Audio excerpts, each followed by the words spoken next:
Seguindo agora no dimensionamento da corrente, temos alguns dados fornecidos pelo enunciado e calculamos uma relação de transmissão. Definimos o número de dentes 1 de forma iterativa e encontramos o número de dentes 2 pela relação de transmissão. Na sequência, calculamos a potência de projeto. Com essa potência de projeto calculada e uma rotação de 500 RPM, definimos a corrente como a de número 80. Na tabela 10.3, para uma corrente simples número 80, a potência limite é inferior à potência de projeto, e, portanto, selecionamos uma corrente dupla. Vemos então que o passo é 25,4 mm e a potência limite de projeto é igual a 22,9 HP. Seguimos para o cálculo da velocidade tangencial e verificamos que a variação da velocidade tangencial é praticamente nula. Temos agora o cálculo dos diâmetros primitivos e externos da corrente. Seguimos para o cálculo do número de elos da corrente e comprimento da mesma. Definimos a distância entre centros inicial como 30 vezes o passo. No cálculo da distância entre centros corrigidos, temos que o valor se encontra perto de 28 vezes o passo, ou seja, é um valor aceitável. Seguimos para o cálculo dos ângulos de contato, do torque, da força tangencial, centrífuga e atuante no eixo. Nas tabelas 10.4 e 10.5, definimos os fatores de correção do número de dentes e de fileiras, respectivamente. Com esses valores, podemos calcular a potência básica de transmissão e, por fim, o coeficiente de segurança. Verificamos que o valor se encontra maior do que 1, então está aprovado. Para o dimensionamento da engrenagem, seguimos com o cálculo da relação de transmissão. Na sequência, definimos de forma iterativa a largura da engrenagem. Com este valor, podemos calcular o módulo preliminar de Lewis. Na sequência, então, podemos definir o módulo padrão do nosso projeto. De forma iterativa, definimos como 19 o número de dentes do nosso pinhão. Pela relação de transmissão, calculamos o número de dentes da coroa. Com essas informações, calculamos os diâmetros primitivos das engrenagens. Seguindo, calculamos o torque, a força tangencial, radial e a resultante.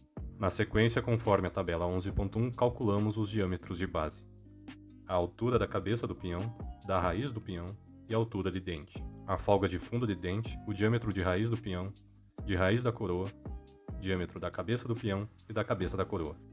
Com a fórmula, calculamos o passo frontal, a espessura do dente, o diametral pitch e a distância entre eixos.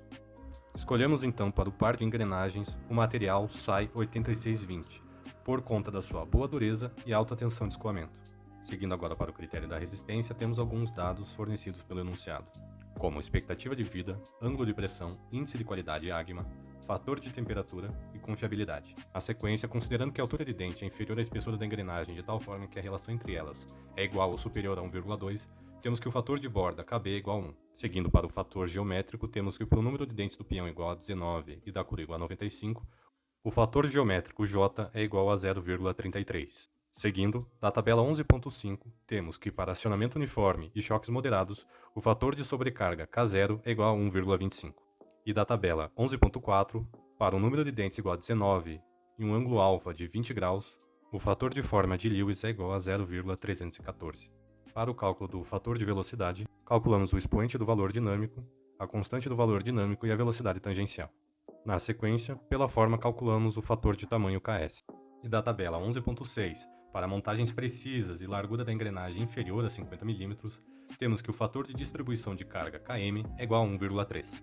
Indo com os parâmetros, calculamos o fator de confiabilidade, tensão AGMA, tensão admissível de flexão e o fator de ciclos. Restando agora o cálculo do critério em si, que como foi superior a 1,5, está aprovado. Seguindo agora para o cálculo do critério de pressão, temos o cálculo do coeficiente elástico, do fator geométrico, da tensão de contato e da tensão admissível de contato. Calculamos então o fator de ciclos Zn e, por definição do projetista, como o par de engrenagens é de mesmo material, temos que o fator de razão de dureza CH é igual a 1. Por fim, para o critério da pressão, onde o valor calculado deve ser igual ou superior a 1, obtivemos o resultado de 1,2, ou seja, o projeto está aprovado neste critério. Para o cálculo da interferência em engrenagens retas, calculamos que para que não haja interferência, o peão da engrenagem deve ter no mínimo 16 dentes, ou seja, essa parte do critério está aprovada. No segundo cálculo de interferência, constatamos que o número de dentes da coroa também não está causando interferência. Como requisito para a aprovação do sistema de transmissão, foi requerido que a distância corrigida entre os centros da corrente somada aos raios primitivos das engrenagens não ultrapassasse a cota de 0,9 metros. Portanto, esse requisito também foi aprovado. Agora, para o dimensionamento do mancal, temos que, para o diagrama de corpo livre e análise vetorial, definimos uma distância de 0,1 metro entre os componentes de transmissão e de fixação. Os esforços indicados para a engrenagem movida e roda dentada motora já foram neste trabalho descritos. Obtemos então o resultado das reações dos mancais 1 e 2, tanto no eixo Y quanto no eixo Z, bem como as suas respectivas resultantes. Dimensionaremos então para o mancal número 2, visto que esse sofre mais esforços. Definimos o tipo de rolamento como rolamento de esferas, e, tendo a carga axial nula da tabela 16.3, tiramos que, para uma folga onde a força axial sobre a força resultante é inferior a E, x é igual a 1 e y é igual a 0. Seguimos então para o cálculo da carga dinâmica equivalente e da capacidade de carga dinâmica do rolamento. Com esse valor em mãos, identificamos a capacidade de carga dinâmica padronizada, no valor de 13.200. Para um eixo de diâmetro de 30 mm e a capacidade de carga dinâmica padronizada, escolhemos o mancal rolamento de esfera 6006.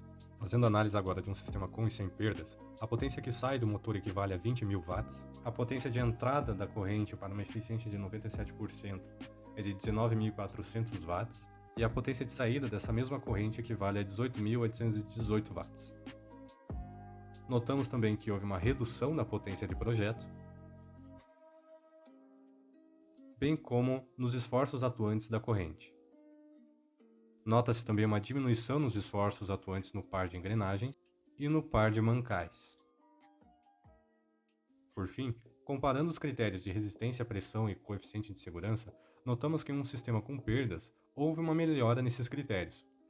Isso decorre da redução dos esforços que atuam nos componentes do sistema de transmissão. E na imagem a seguir, podemos conferir a folha 2D do nosso sistema de transmissão. Muito obrigado.